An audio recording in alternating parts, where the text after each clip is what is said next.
The long-awaited response by Tinubu to the district court in Chicago is here, and going by what we've seen, it seems they've abandoned the issue of privacy. They are no longer arguing that it will violate Tinubu's privacy if the Chicago State University records are released to Atiku. For those who are not aware of this case, let's make a quick recap before we see their reasons for arguing against the release of Tinubu's records at Chicago State University. Before anyone can run for president or any elected position in Nigeria, the person must submit his particulars to the Electoral Commission. And once that person submits those particulars, it becomes public. Anyone or any candidate in the election can subpoena INEC, the Electoral Commission, to provide the documents a candidate submitted. That was exactly what Atiku did. He went to court and got a subpoena, and the electoral body gave him the documents that Tinubu submitted. When he received these documents from the electoral body, he found out that there were inconsistencies in one of the documents that Tinubu submitted. That document is the certificate from Chicago State University.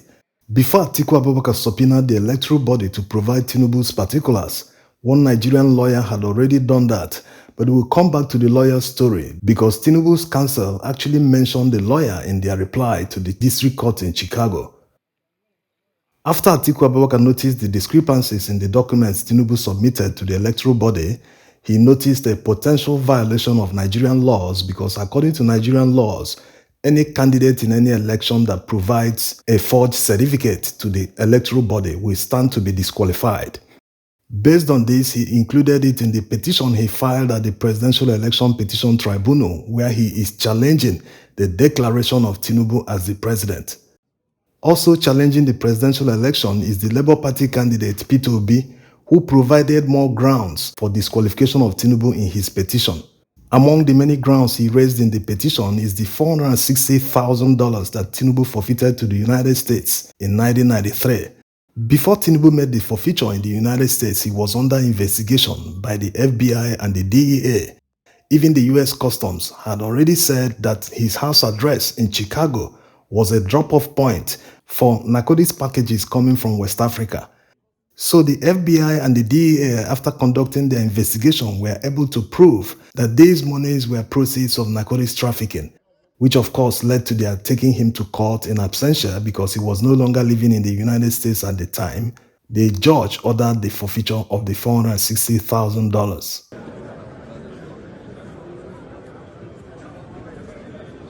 Now, back to Atiku on how he ended up in district court in Chicago, asking the court to order the subpoena so that Chicago State University will provide the admission records of Tinubu. When Atiku argued in the Nigerian court that is hearing the presidential election petition that Tinubu wasn't qualified to contest the presidential election, Tinubu's lawyers argued that he should provide proof to support what he said, that he should show reason why Tinubu isn't qualified, which means he should prove that he allegedly forged the certificate. That was how Atiku ended up in Chicago. Before Atiku went to Chicago, he had already called a witness who presented the evidence in the Nigerian court. Among the evidence the witness presented are documents they got from the electoral body that Tinubu submitted to them while he was filing his documents. Also, the documents they got from Chicago State University, that's the certificate. One interesting thing happened when they got that certificate from Chicago State University. After receiving the certificate from Chicago State University, they instantly confirmed that it's quite different from the one Tinubu submitted. So they wanted them to make a comment. Is this certificate from you? You know, that kind of thing, because it's quite different from the one they gave them. So they proceeded and gave them the one that Tinubu submitted.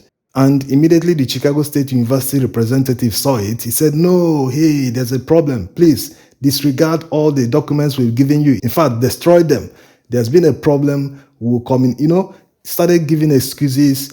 So they wondered, why would the university do this? They were subpoenaed to provide a certificate of one of their students. They did that, but when they were shown a forged one by the same student, they started giving excuses, saying that the one they already submitted under subpoena is a wrong one, that there was mistake, a lot of things. So evidently, it looks like Chicago State University is trying to cover something up. Why will they now deny and say that what they submitted was the wrong one? Because they didn't see the forged one. So it's quite complicated.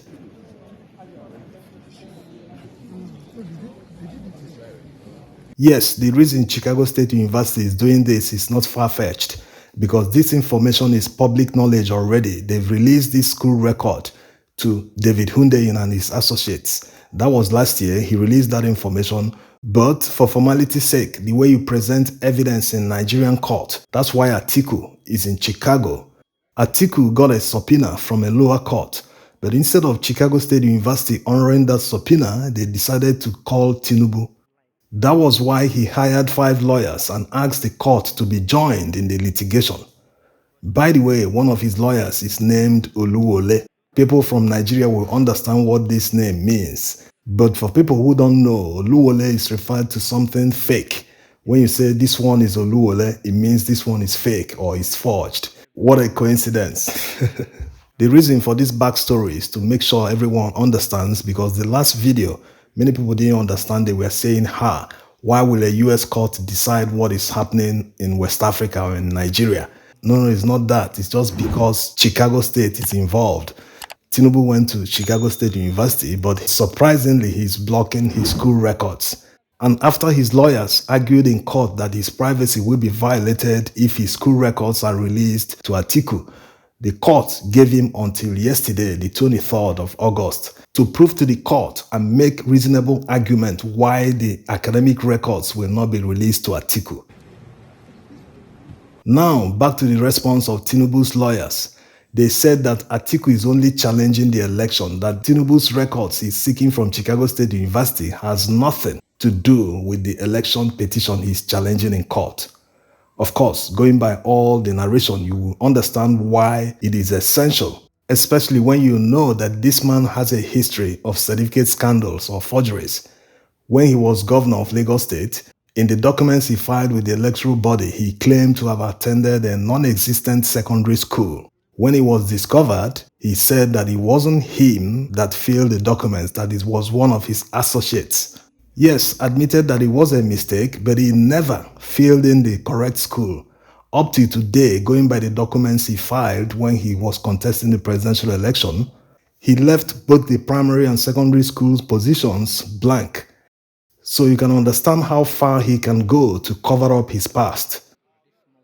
In trying to convince the judge in the U.S. District Court to block the release of Tinubu's records from Chicago State University, Tinubu's counsel told the judge that since Atiku is just challenging the results of the election, that the school records seems to be for another litigation altogether, and that Atiku is not part of that litigation. They are just mixing everything up in order to confuse the judge. Hopefully, when Atiku's lawyer replies, they will set the record straight. The truth is, Atiku can still tender this evidence in court.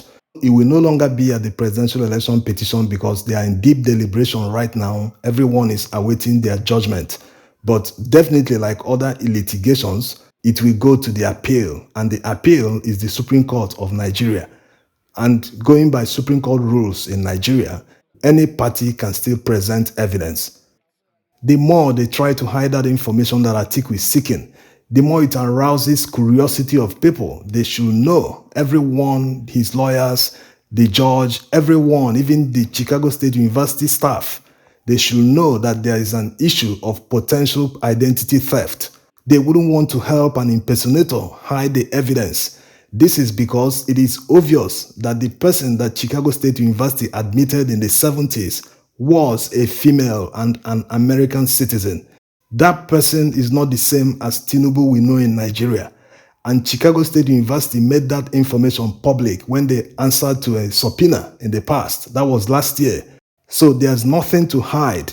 All of you guys involved, the Chicago State guys, you didn't commit any crime. Don't commit a new one if you help someone to hide evidence. Also, Tinubu's lawyers telling the court that Atiku is not an interested party is somewhat laughable. Elections apart, if someone submits a forged document to an institution, that institution has the right to go to the university or the maker of the document to verify the authenticity. That's exactly what the lawyer did last year. He came to Chicago State University, they honored the subpoena, he received the documents and went to court. That's exactly what Atiku is doing, so he's an interested party. Atiku was a candidate in the presidential election alongside Tinubu and Peter Obi and other candidates. So he has every right to seek ways to disqualify a candidate who is an impostor. Yes, not only that, he was involved in narcotics trafficking and money laundering, and the election was flawed. You can check out the EU report on the election.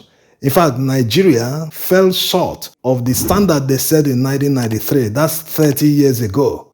Despite all the technology deployed in this election and spending $500 million to conduct the presidential election, they still found a way to rig the elections by blocking the upload of the results in real time. So it's not true that Atiku is not part of the litigation. It is actually one of the grounds for disqualification of a candidate if it is determined that he forged a certificate. It is there in Nigerian laws. So it is hoped that Atiku's lawyers will write a convincing report to the judge, and the judge will understand one rule in law. If a party is hiding evidence, he is actively blocking evidence. That means the evidence is injurious to him. And in such a situation, the judge should move with prejudice and grant the subpoena without delay. Thanks for watching.